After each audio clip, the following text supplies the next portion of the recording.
So, my name is Julian Ruck. I'm going to throw out a lot of titles, names of events, things of that nature, things to look up on YouTube, whatnot. So, rather than have like a slideshow where you can go check these things yourself. So, Julian Ruck is the first thing you can Google. You Google Julian Ruck, you're going to find one of two guys in this world. An old Welsh author over in England, who I'm sometimes in contact with, who I actually look a bit alike, and me. And what you'll find probably first and foremost about me is that I've broken a number of world records. Okay? This is not, I didn't dream of becoming a world record breaker, but how I got into community activism, which is going to lead into how I got into community gardening in Port Huron, came from music. So I grew up in Port Huron for 20 years. I got away as soon as I could. Ended up on the West Coast for most of that time away, 20 years away. And most of that time on the West Coast was spent in a town called Chico, California. So Chico Breaks the Record is the next thing you might want to write down to look up. Chico Breaks the Record is currently right now the longest concert in world history. Okay?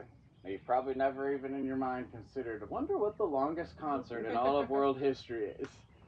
But that happened to me one night in the music scene, putting on shows, whatever.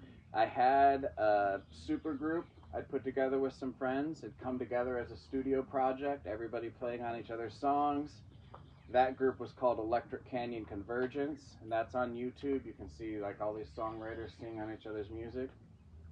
And we were out at a show, putting on a show. We brought a whole big crowd, and the venue owner paid us $80 because the headliner, who nobody knew that we brought the crowd for, had a $500 guarantee. And there's like 15 of us on stage.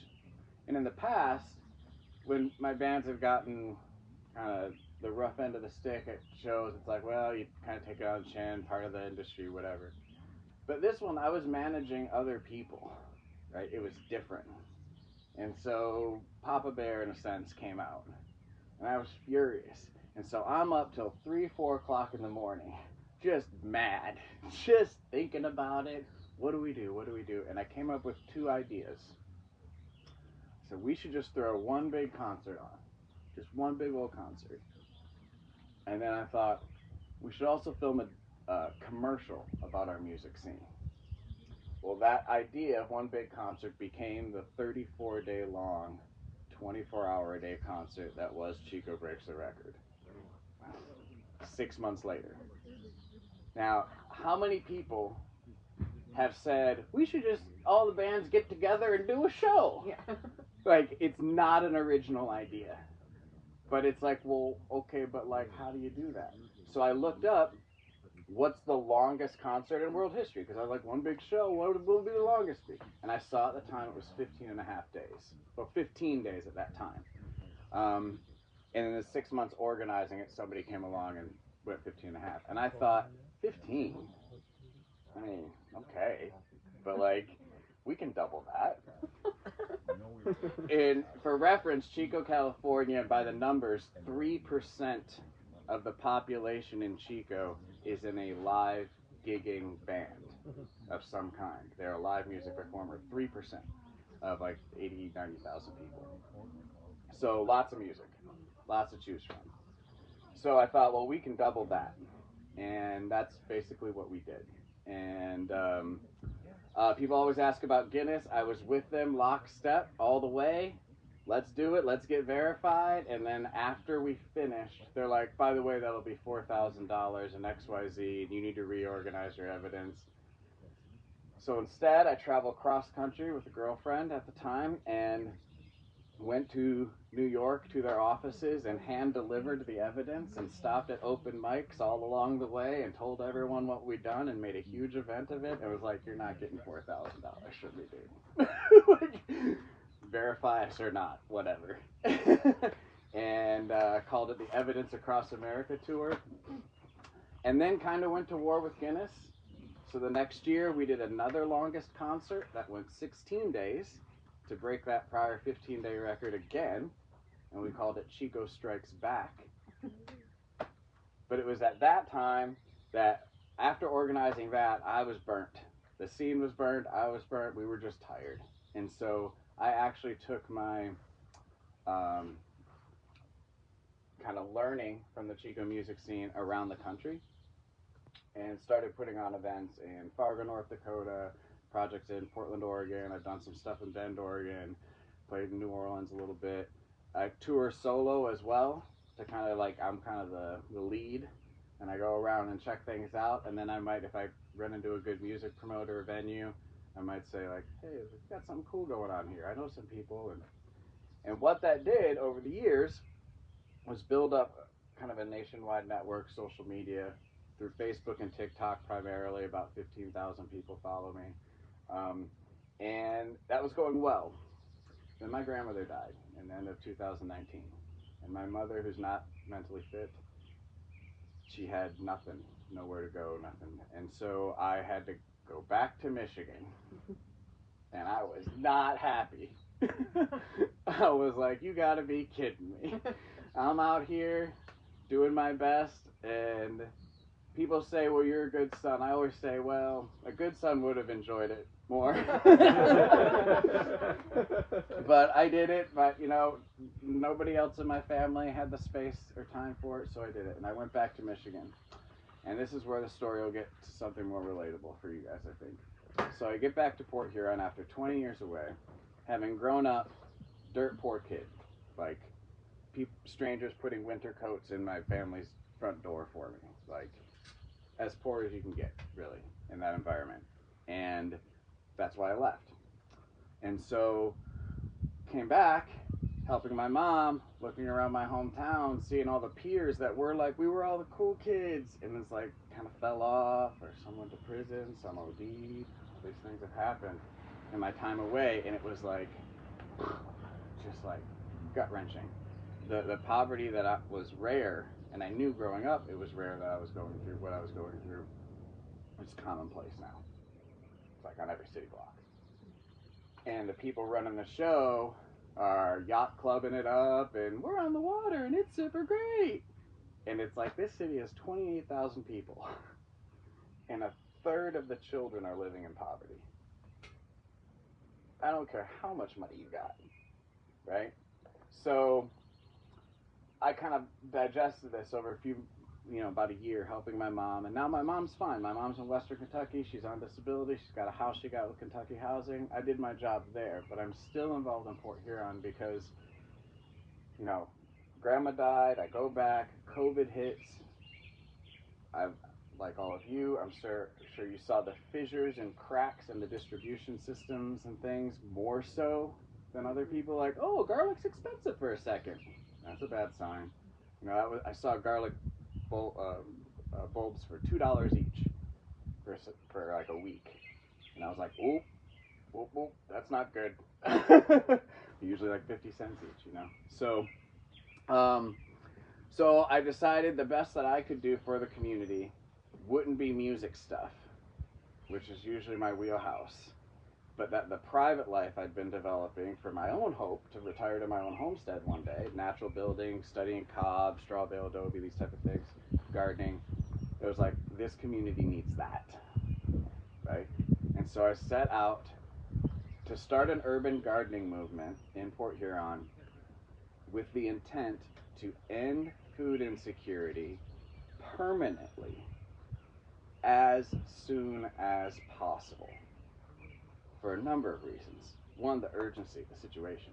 It's dire, it's crisis. And that's been part of my struggle with the city, is waking them up to the crisis. And also, I got other stuff to do, right? We all got other stuff to do.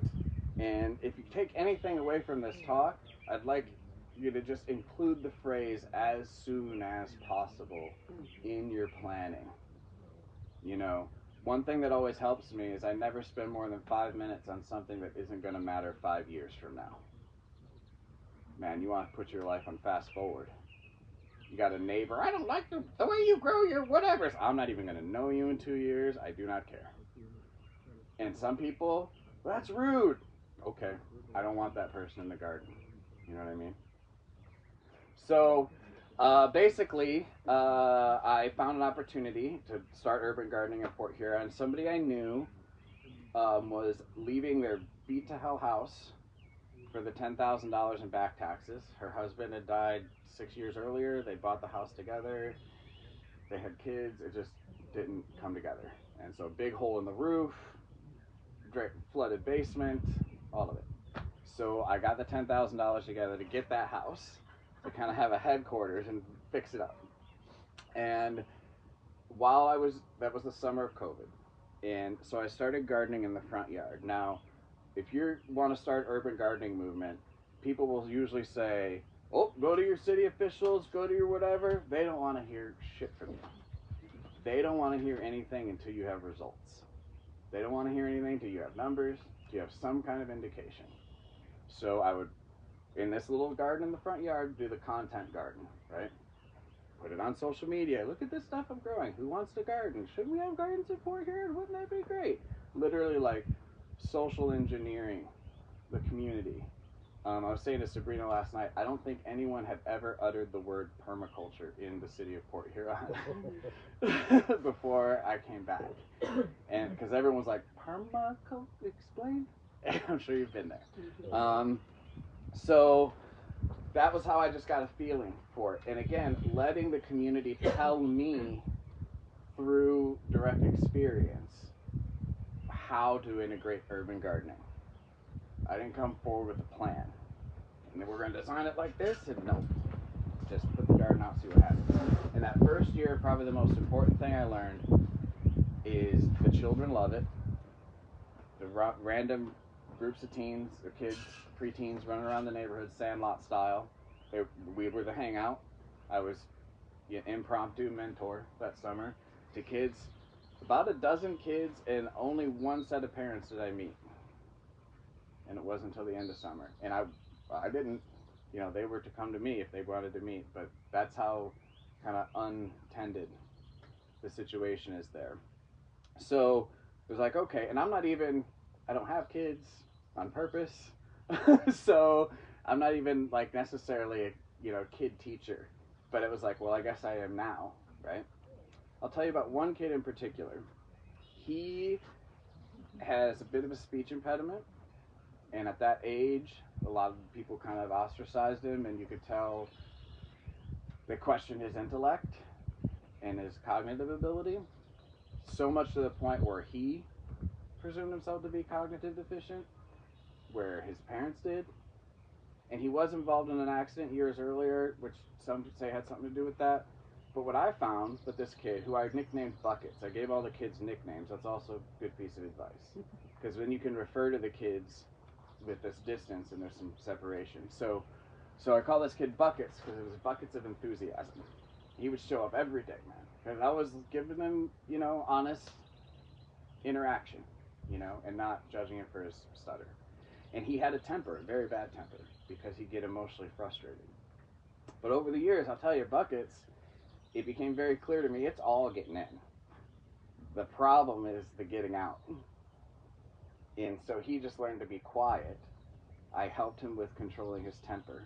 Some of the things he did in the neighborhood he should have done, But I explained to him why and helped him deal with that emotional management. And now this kid is a high school football player, and he's an inch taller than me. And he was 11, carrying the shovel and packet of seeds to go plant his garden in his backyard. Because I told him, I'll put you on YouTube if you do that, And so that engagement showed me, okay, the kids love it. But there was another demographic that came through pretty consistently, and that was young black men. And in a way that they would be asking pointed questions. Well, how long does it take to grow that? What's that worth? How much are those seeds? And so for most of the summer, I'm like, what is the, And I finally figured out the common ground is the search for opportunity. Right? Poverty is poverty across the board. Poverty of opportunity, poverty of education, poverty of healthcare, poverty. And so these young folks of different demographics, in a way, are walking around the neighborhood just, what am I going to do with my life? And they see me, what's this guy doing? This is out of the norm. He seems to be an intelligent person. There's got to be a reason. So they start asking. So that was year one. At the end of the season, I go to the planning commission and I say, hey, here's everything I just told you, basically. I have a few minutes. Here's the information. It worked well. I sit down. An older gentleman steps up, who has since become a good friend of mine, steps up and says, I live in the neighborhood, and I want to say what this young man is doing is good, and he should be doing. This is good. Right? On social media, people of every political background uniting behind food security, particularly during COVID, you know. So it's like, okay, this is working out well. Got the house fixed up enough to basically get my money back on it for the season and to my investor. And during that time, right on the main drag in Port Huron and Lapeer, I had seen this $6,000 vacant lot just sitting there for like a year and a half. Right on the main drag, I'm like, I don't care what you do with it, $6,000 for a vacant lot. So that was year two, was buying that lot and just going for it. And that's when the trouble with the city started. Okay, so this is kind of the crux of it. I'm going to share with you what happened and the resolution we received. James knows a fair bit about it along the way, and how I did what we did, because this is kind of a worst case scenario. All right, if you wonder what's going to happen if you turn your front yard into a garden, this is what you do if the worst things happen.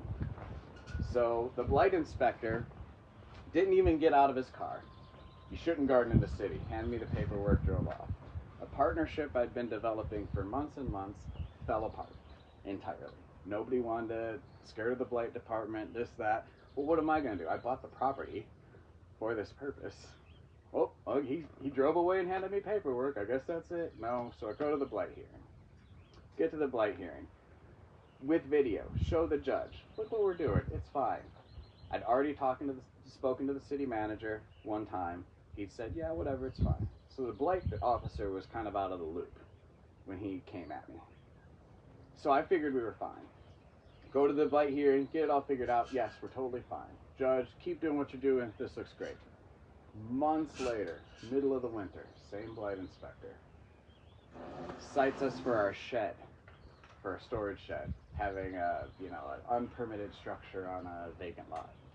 Same guy, harassing me. Drove up from Kentucky in a blizzard, defended it again, and I find them all sit in front of me going, well, we don't mind that you have a shed, it's just you got this visqueen greenhouse plastic on the front part of it for a greenhouse, and we don't particularly like that. And I watch them all like decide what to do about me after I just drove 12 hours in a blizzard. I'm like, this is on you guys, right? So then I start getting with the city manager. Hey, I thought we had an agreement. I thought we had an understanding. Start sending emails. He's not responding to them. And so now it's like, okay, and I get all this tension starts building for about 2 full years, nonstop. And basically, when people ask me why they were so resistant, and have been, their plan was to gentrify the heck out of Port Huron. Their plan was throw a bunch of money downtown, push the poor people out. And that's a dumb plan, but it's a common plan from like 20, 30 years ago, right? For cities. Mm-hmm. And cities on the fringe are still, if we tourism downtown, like, and they don't know, people aren't tourisming anymore. People are Netflixing and chilling, I always tell bands, you're not competing with the crosstown band tonight. You're competing with Netflix. So anyway, city manager keeps ignoring me. So now I got to go to the city council. Say, hey, check your boy. You're our elected officials. He's not responding. This is causing me issues, costing me money, costing me time, all these problems. And we're doing a good thing the community loves. So go to the city council, first meeting. Hey, check your guy. They give me, we'll look into that. I'm like, okay. In my mind, knowing it's going to take 5, 6 meetings. Dan was talking about this at his speech talk yesterday. I cannot overstate the value of the 3, maybe 4 minutes you have at your city council meetings, your board of education meetings, your county commissioner meetings. You can say whatever you want. Now, they might be accustomed to a certain amount of decorum, they'll call it, which really means their comfort zone. But you can say whatever you want there. And there are plenty of precedents. The one that will really save your butt is Sullivan versus New York Times. Okay, the New York Times said some stuff about a politician. He sued, went to Supreme Court, 1964, unanimous decision that public comment is free speech protected and fundamental to our democracy. The decision included phrases that may be considered caustic. Okay, lots of things fit under that. So I didn't go there with that intent. However, the next city council meeting, somebody else who also had problems with the city manager starts speaking out against it, and the mayor tells the police to eject him. Now, I know, already at that point, I already knew about Sullivan versus New York Times. I'm watching somebody's free speech rights be, now I got my own agenda of urban gardening, but First Amendment is First Amendment, right? So I stand up, I say, you can't do that. From the crowd, can't do that. And they did it anyway. They ended up illegally ejecting him. I said the Supreme Court precedent, made a big deal, big fuss, and then I went down for 4 minutes and laid into him. I was nice the first time, but then I laid into them with all the facts I'd been building up that they didn't know I had.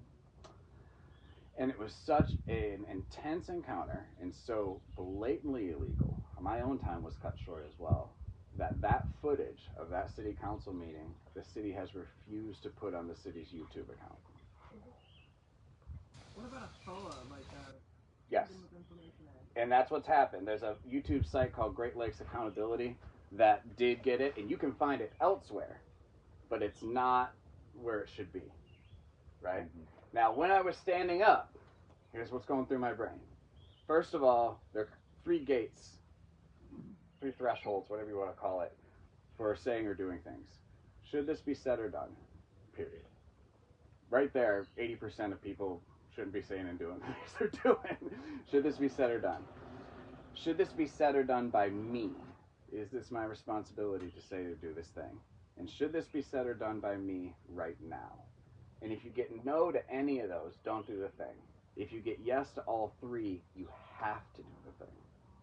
And that was the situation for me in that moment. I knew the Supreme Court precedent, which made it illegal, with the confidence that no one else in the room had.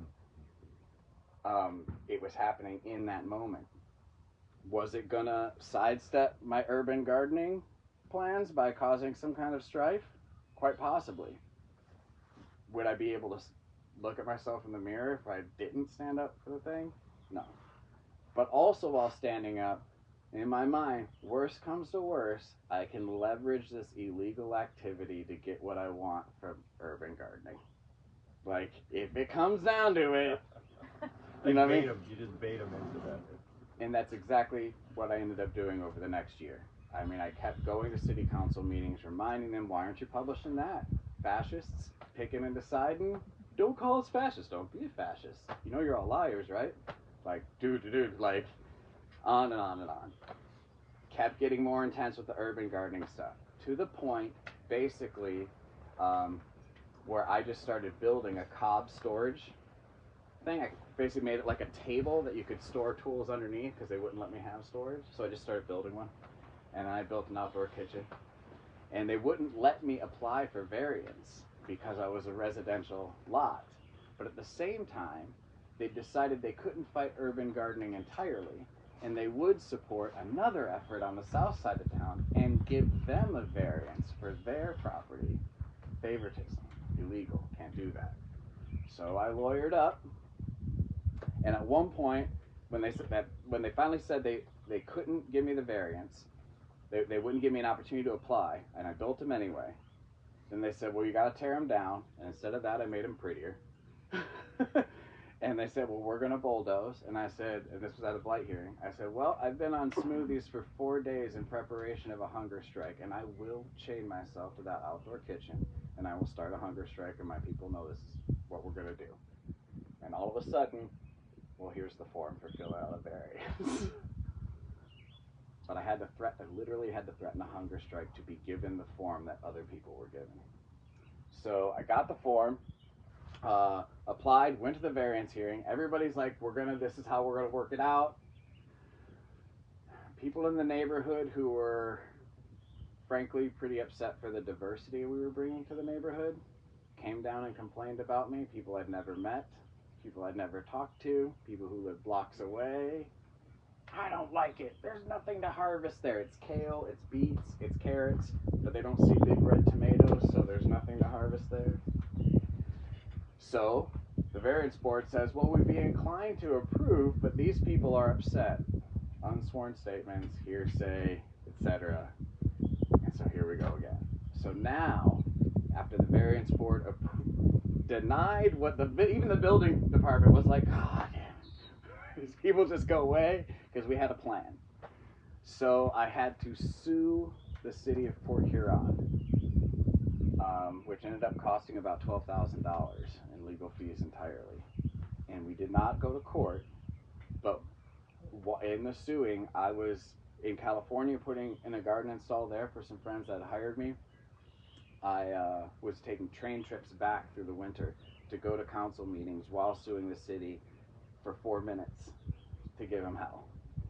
And finally, and I gotta give credit. Anybody an Ani DeFranco fan? Ani DeFranco? She's my heroine. I mean, since the 90s, as far as a living hero, man, she's the best. And I, with a friend, went to see her debut night at Hadestown at Broadway, because it was going to be like the Ani fan night, you know? And had a council meeting to go to right after that. And even in the meeting, I was like really feeling beaten down. Going to the Broadway show of Hadestown, I was really feeling beat down. Like I am only one person. Like, how much can I really do? But then when I saw Ani DeFranco breaking out of her shell, being on Broadway, debut night, the crowd gave 2 standing ovations before the first word was spoken. It inspired me so much that when I got back to the next city council meeting, I just said, I'm not going to start talking till the city manager closes his laptop. Period. And I was just like protest. I'm done, you know? Because he was pretty much the issue, right? Because he couldn't make the connections. But he would always ignore me. And you can't do that. Your time's already started. My time doesn't start until I say my name and say what street I'm from, and I will stand here in silence for 4 minutes if I need to. And all the kind of reactions.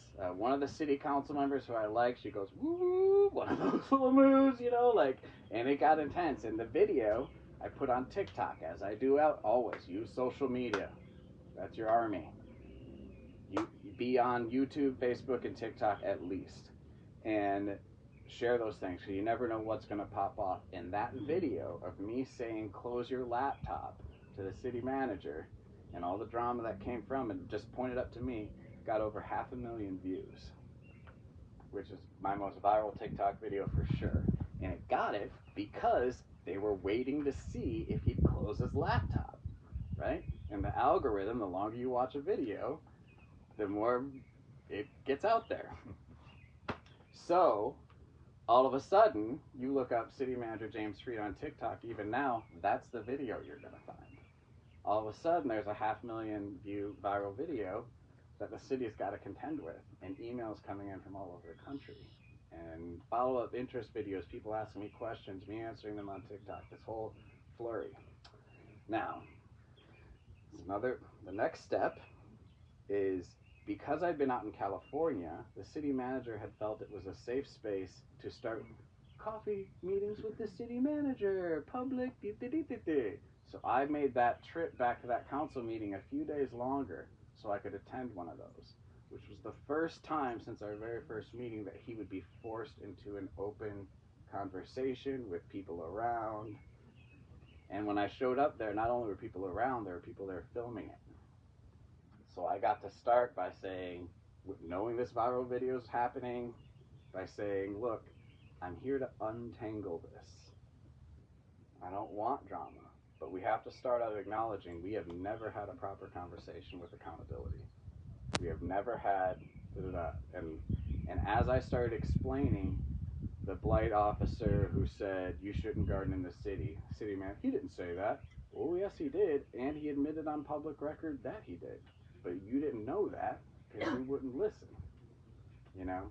And so it was the most antagonistic journey. But once I was able to express, particularly in economic terms, to say, look, there are other gardens in town, home gardeners, they're growing at a cost of probably $1 to $5 a pound. You know, what I'm doing is under a quarter per pound. The permaculture gardening style we use, you know, and I've learned, like I grow kale, carrot, you know, the carrots and stuff like that through the winter here. And people are like, I mean, a few hundred years ago I got burned at the stake for it because they didn't think it was possible, right? So teaching and the amount of labor and how much I'm able to grow. So there's all this drama, but my focus was always the garden. Make gardens, making sure that that week I had done as much with the resources and time available to me for the gardens. You know, because I say this a lot, but gardens operate by weeks. Humans operate by days, hours, and minutes. Gardens, weeks, months, years. And we go, oh, it's not growing fast enough. It's growing plenty fast enough. The plant knows what it's doing. So basically, prioritizing the garden and prioritizing yield. Because when I could say I'm taking the soup kitchen, we help dozens of families a year. And interestingly enough, it's different families each year. It's really important to know, okay? Because people don't want to rely on something, but sometimes they need to, right? So I want to check my time. Okay, good, because there's a few more things I want to get to. So here's how the resolution happened. Finally, when I went back to California, I'm working there, I'm emailing James, and what's great is that big job I got hired for, I'm taking drone footage, and I'm sending him the footage being like, this is what I can do if you give me the tools and resources to kick ass, you know? And so I get back, and they had a new plan. And the plan was that I had 2 lots at that point in the neighborhood I was gardening on. I sold both of them to the city for $7,000 each. Give me $14,000, which paid off basically all of the legal fees. You know, people donated as well, so I don't want to kind of paint with a broad brush there. But we had over $9,000 left in legal fees when I got that 14 grand. Paid off some investor. Basically, it was an economic wash for me. But the trade-off was I signed a lease with the city for 10 years for 3 residential vacant lots that are next to each other, so a bigger space, for $1 a year for 10 years. Okay, so worth it? Yeah. I mean, when the deal was presented to the city council to approve, there's more to it. They agreed also. There was an acknowledgement that we had cultivated some really great soil. We have a sponsorship from Rock and Wood Supply Yard that we've been building soil with them. So they actually agreed to transport 100 yards of soil from our main garden to the new one. Through the city did, and they scraped the top 5-6 inches off. The lots are going to housing. So I mean, it was a win. And when it was brought to the city, that was kind of the thing. This is a win for everybody, and this is an opportunity. And where it's situated is between industrial and public housing on a city block. And we got these 3 lots in the middle, like a dead end, right into the city block, and we're right there. All of these don't have houses. Once upon a time they did, but the industry was going to expand, so they tore them all down, then it didn't expand, and now that basically a historically black community got shattered from that. There's a church about a block and a half away that's 106 years old, historically black church, community church. I joke to people like, man, if they were going to send a white guy down the neighborhood, I'm really glad it was me. You know what I mean? I would have pushed someone else out of the way. The comfort I have felt and the reception in that neighborhood, we've been there a few months now, has been overwhelmingly positive. Hey man, what you doing over here? Oh, what you going to be growing? And I find out that in generations past, the exact spot we're gardening was only garden.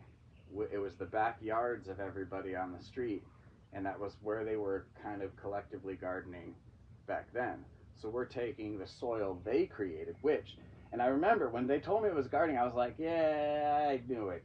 This soil is better than it has any business being. You put the shovel in, it's just like whoosh, all the way in. And you're like, wait a minute, what's going on here? And yeah, and so adding our garden to that, and now we're talking about expanding to the other residential lots. Next year, I hope to put in a vendor pavilion where the vendor, there's like 30 stalls that are already pre-built, shelving, tables, whatever. My moral philosophy around gardening, I don't like to use the word community gardening because it implies community decision making. You know, people have different levels of stake in this. But my philosophy is that plants, produce, and seeds are free, period. And the way I look at it, and the way we're building what we're building in Port Huron, is that Mother Nature did those. And now, you might say vendor market, well, how can they sell tomatoes? That's not the type of vending we're hoping to do. We're going to immediately educate the community to making added value product right away. Dehydrated stuff, soup mixes, sauces, whatever they can cottage law until they can get to whatever. And so the vendor market is all added value stuff. And I mean, I really do believe that it's, there are times throughout human history where the idea of charging for food when you're in a community setting is just ridiculous. I don't know if any of you have ever been to Burning Man, but money is not really a thing there because people go there understanding trade is how you get by. And so they bring things to trade, And so, like I said, yesterday maybe up in there, that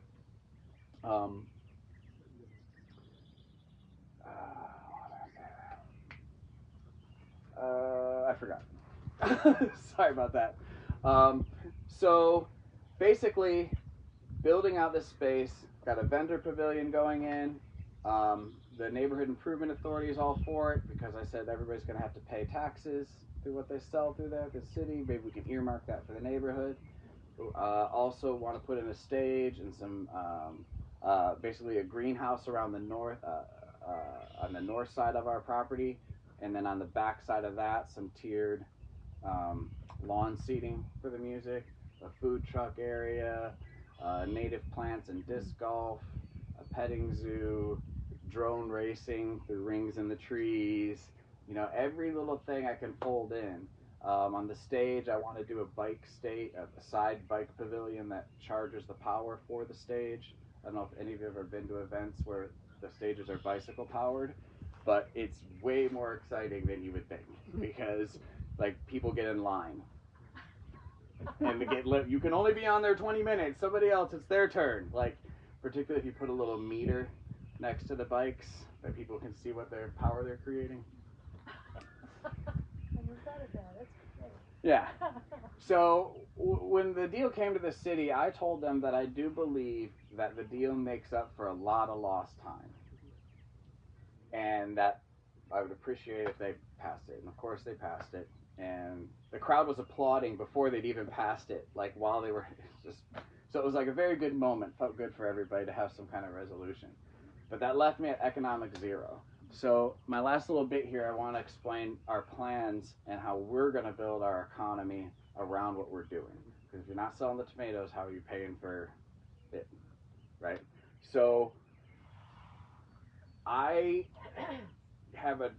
tend to believe that nonprofits and charities are Band-Aids, and that a truly charitable community doesn't need nonprofits, right?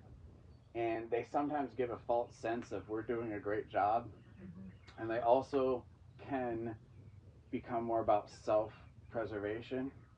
You exist to end a problem, but then if we end the problem, we're all out of jobs. Well, yeah, making yourself obsolete is sustainability.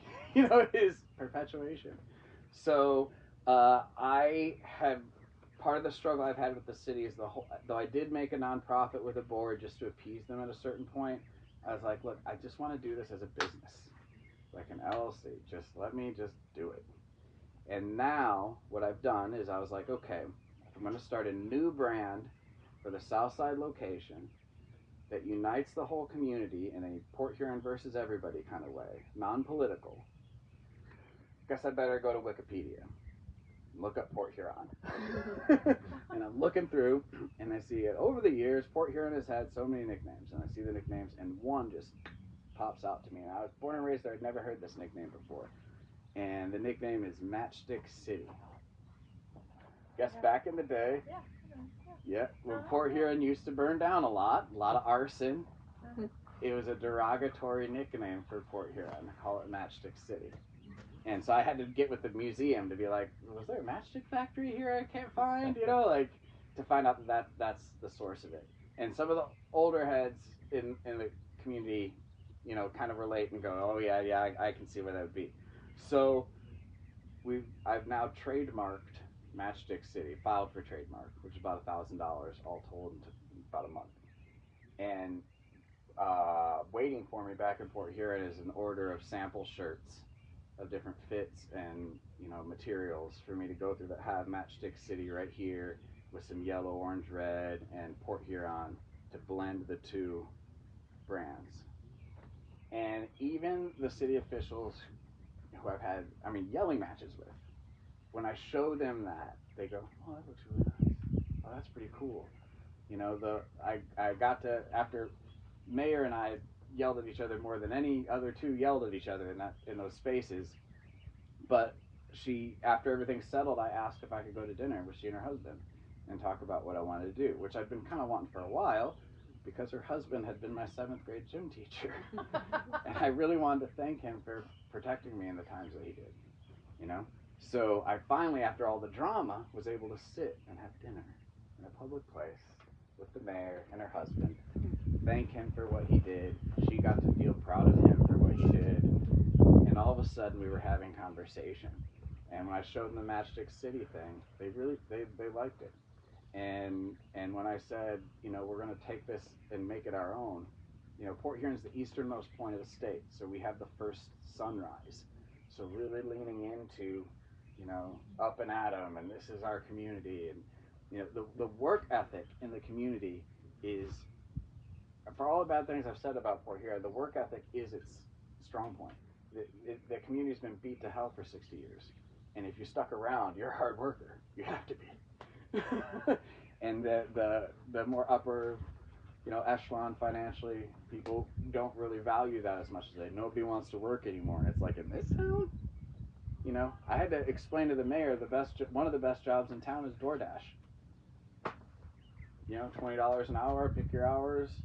And they got it. They're like, you know, I don't even use it, but I could see why that would be. Yeah, I mean, you're falling behind an app economically as a city.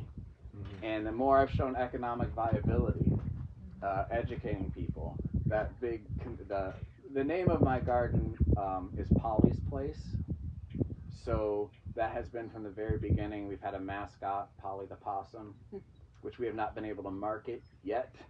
But now that we have this LLC form, and actually I think we're going to go with an S Corp and be a community co-op, basically a workers co-op, where people can buy in with their skilled labor, or specialized labor, I should say. All labor is skilled. Specialized labor, and maybe just a buy-in as well. To buy into co-ownership to Matchstick City. But then Polly the Possum toothbrushes. I always joke that because I'm like dead serious. We're gonna put up toothbrushes. That's on our list of things we trademark for. You have to trademark in classes, so you kind of pick the thing you're gonna represent your brand, and each one's kind of pricey to apply for. But I mean, we're gonna do mailboxes. We're gonna start a little school. And on that note, I got a few more minutes here. I'm gonna talk about the schooling aspect. One thing I've learned as a community organizer is if you're going to lead a community somewhere, some vision, you got to be unimpeachable in your behavior. I don't drink. I haven't drank in over 7 years. I never really had a problem with it, but I'm responsible for too much. Period. At a certain point, I was like, my decision making is too important to too many things. So I'm just gonna not drink anymore. And when there's a party and you're a good host, you don't get to party. You know. So when you're leading people in a communal way, you have to cultivate culture. You have to make art of artists, right? So when I mentioned the super group I organized, we made a super group of artists. We made art of artists. You know, you have to garden gardeners, right? And they have to have this whole other perspective on things. Probably the most poignant interaction I had over the past few years that really had a direct impact on how I do things was the first summer in that tiny garden.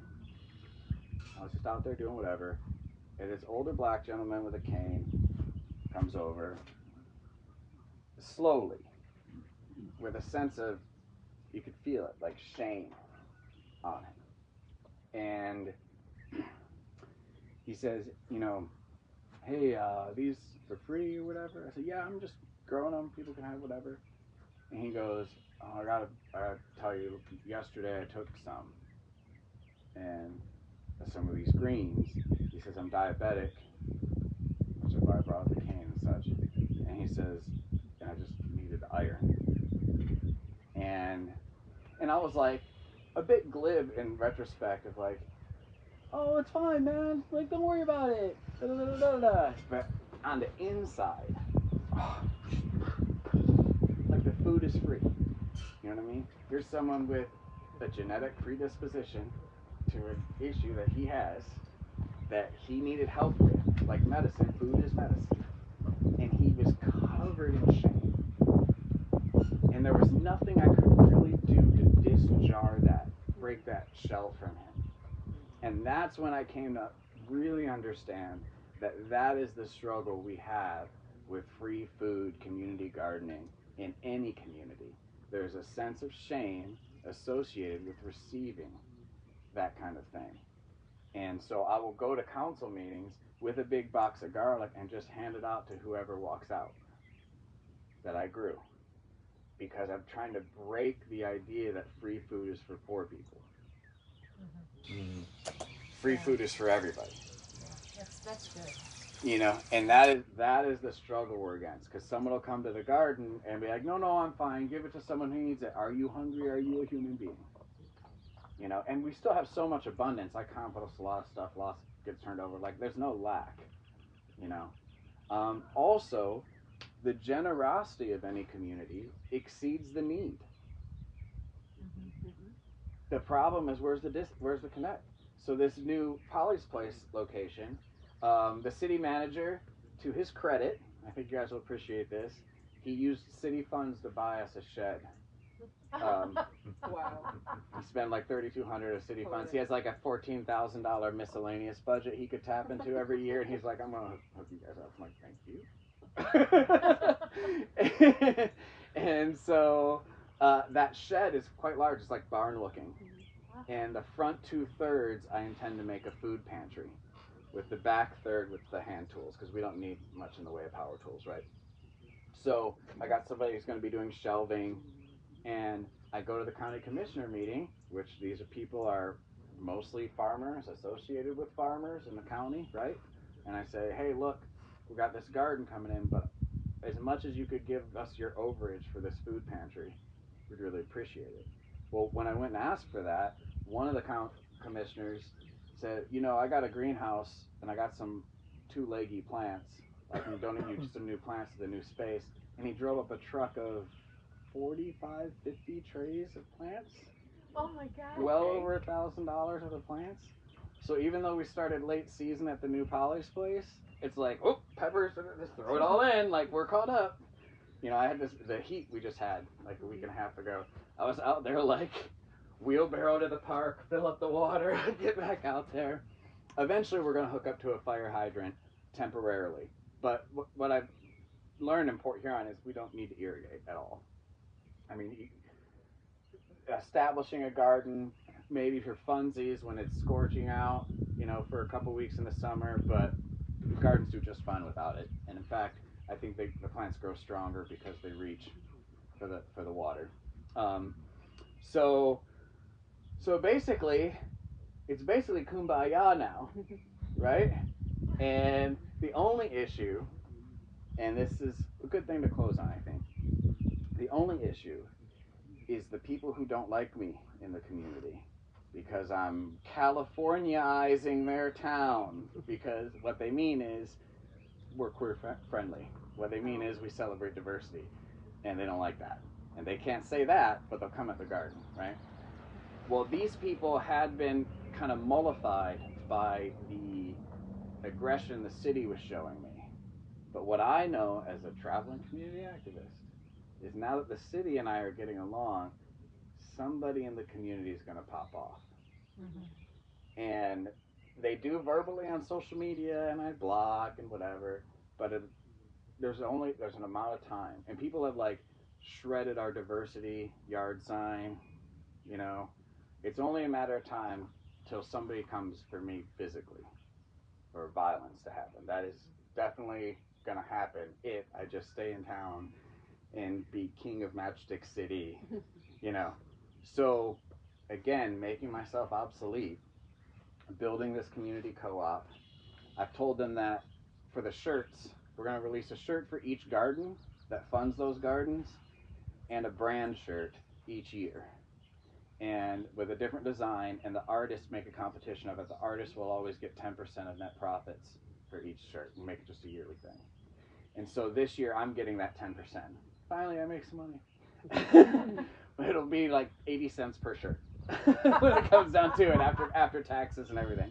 But I'm telling people, like, I am the sole proprietor of this business now, but my goal is to eventually, the only association I have is I get 10% off that year one shirt from that design, and that's it.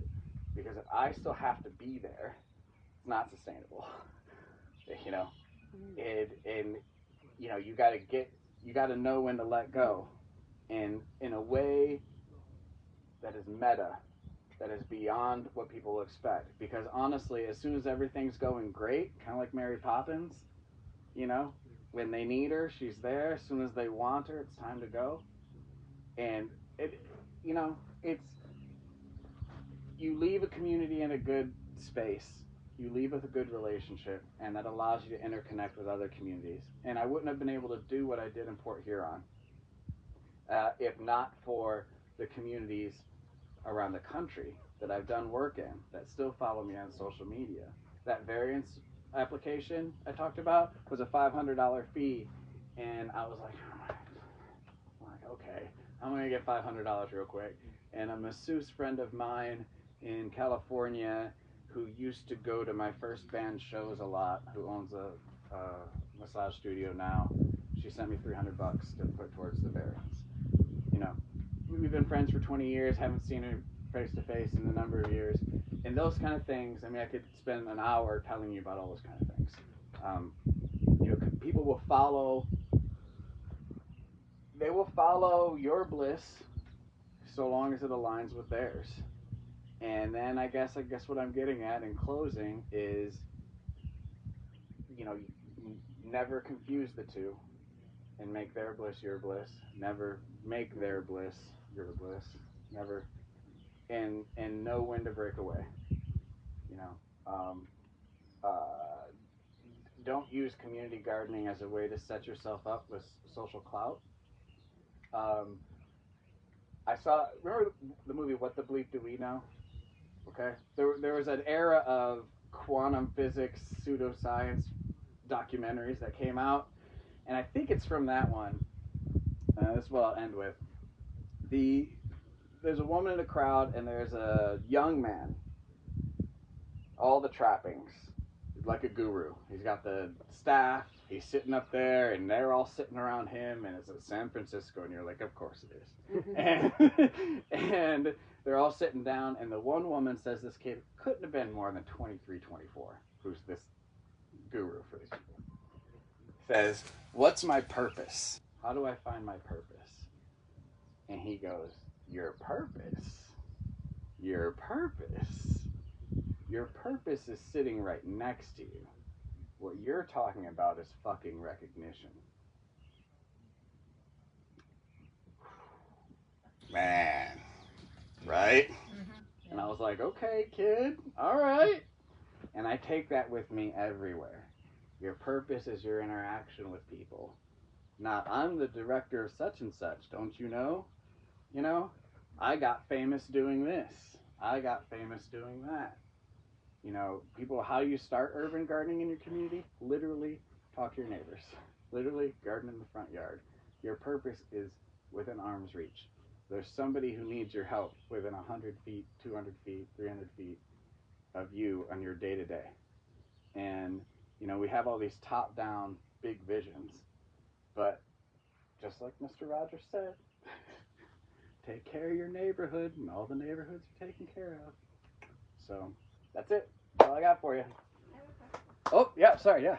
What are you doing to create the depth in your community so that you can start to exit yourself from, you know, if you want to remove yourself from this thing that you built, how are you creating depth that are for people that are there that can continue your vision and keep your thing going? I'm really glad you asked that, because I did forget something, and I think this is the thing I forgot earlier. So here we go. Not only do you make art from the artists, garden the gardeners, you educate educators, right? Neil Donald Walsh, remember him? Conversations with God in the 90s, popular series, has a quote, "The master isn't the teacher with the most students, it's the one that creates the most masters." Right? You talk about getting that one person in the community. That's it. You know, and if in your life you train up 20 people to be as skilled as you are in what you know how to do, that they're also educating others. So some tips on educating. I don't do an educating this is something I would teach people to educate with. I don't do beds of carrots and radishes, for instance. I just throw carrot and radish seeds around periodically throughout the year when the timing's right and when I got them. And when kids come to the garden, it's a go-to for me to say, to find a radish, usually the Easter egg variety, because they're like 3 or 4 different colors, and pull it back and say, "See that's a radish." I go, "Oh, it's very spicy. I don't know if you're a big boy enough for how spicy this is." "Oh, well, I want to try it." "Okay, all right." And then I just throw these seeds around, go on a scavenger hunt, and all of a sudden the kids are running around looking for carrots or radish with plant identification in mind. I don't want to say I don't believe in it, but I don't like putting labels on garden beds. I think it really creates a barrier for people that, you know, it's like makes it academic in a sense. And so that's a trick.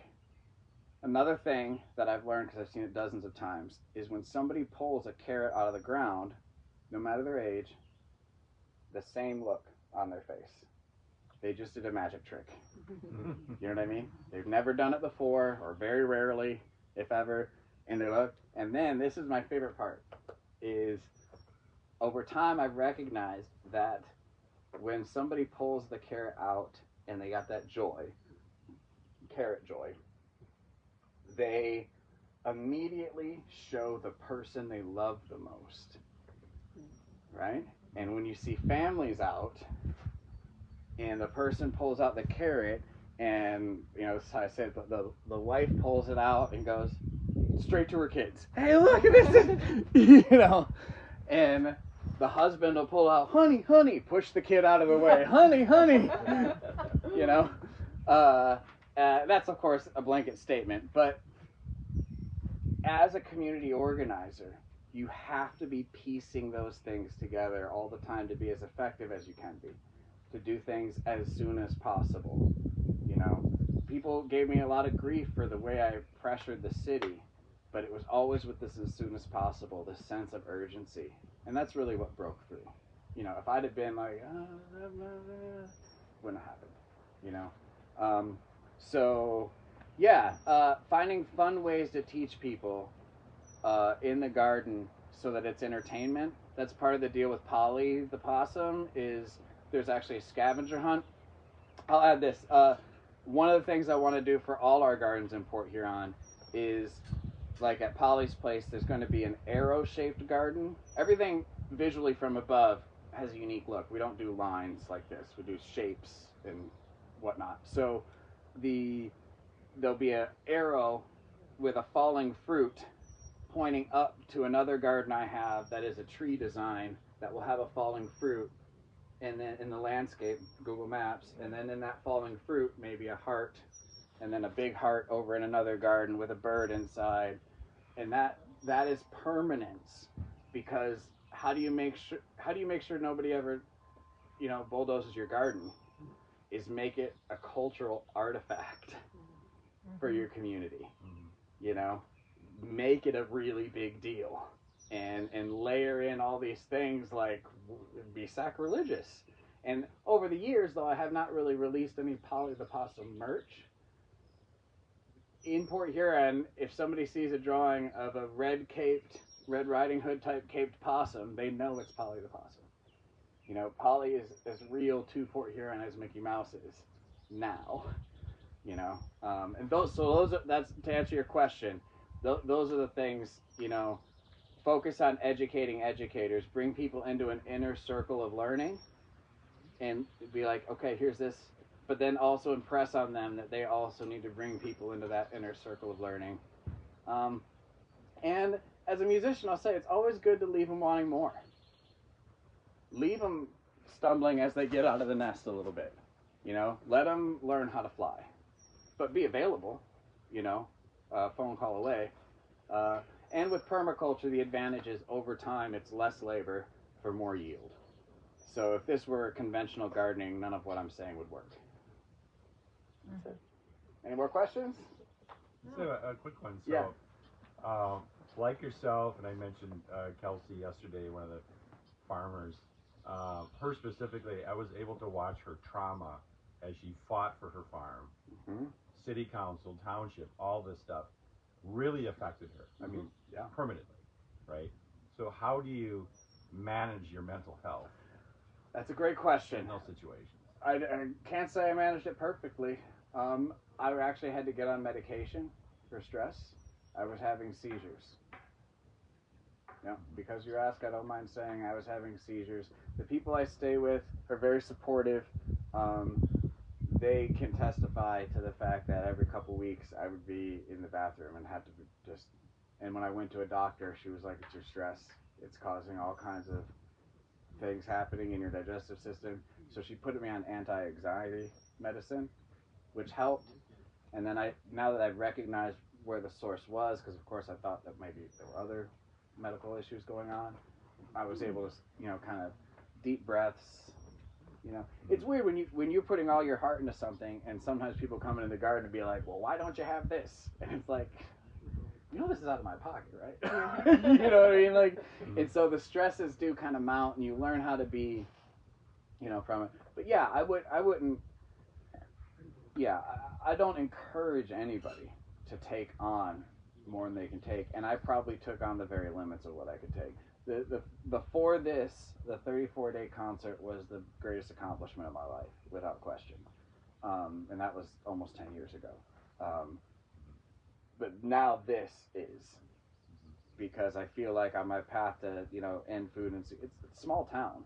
All I gotta do is teach people how to garden, and we're good. I feel like we've pretty much already accomplished the goal from here. It's just letting those dominoes fall. So I've actually had to consciously unwind my stress when I'm out in the new garden. Calm down. There's nothing to stress about anymore. Oh, yeah. Okay. Oh, right. Yeah. You're here. You've made it. There's no work, hustle. Like, wake up. What are you going to do? Go to bed. What are you going to do? So I think probably life brings stress in general. You take on what you can. but my caution or warning would be to let go of that stress as soon as you can as well when it doesn't serve you anymore.